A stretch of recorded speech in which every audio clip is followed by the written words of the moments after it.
نفس درې اقسام یو نفس لاماره بالسوء هغه نفس دی چې انسانانو ته یا کمزورو خلکو ته هغو ته په ګناه باندې امر کوي په ګناه باندې یو نظر په باره کې راځي چې یوه ورځ یې نفس ورته وویل نفس چې مو باندې پونچې وکړه پونچې خو پېژنې ابوذر ورته وایي صابون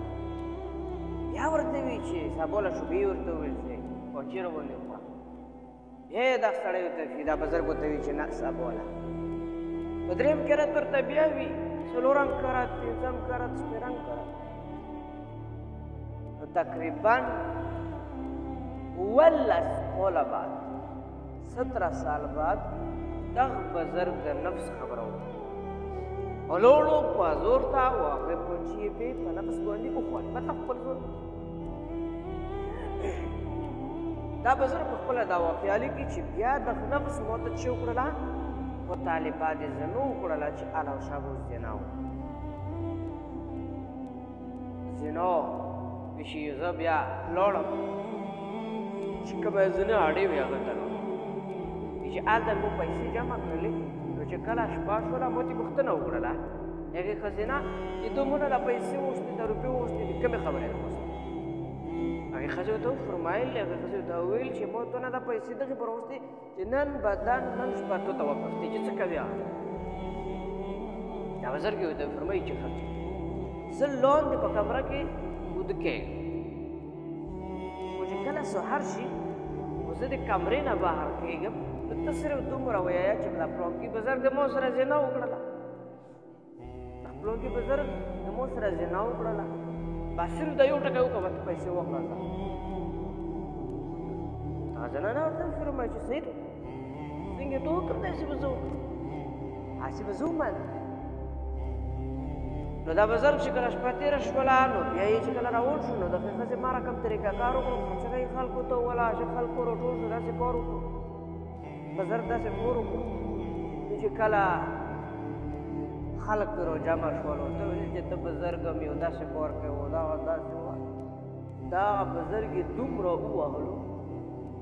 چې د اس کېدو نه یې وباسو لوی چتېدو نه یې وباسو دا بزرګ خپل نفس ته وایي چې څه حال ده نفس به ته جواب کې فرمایي چې په جواب کې ورته وایي چې مو دا پونچې یو دي زه بیا پونچې نه وم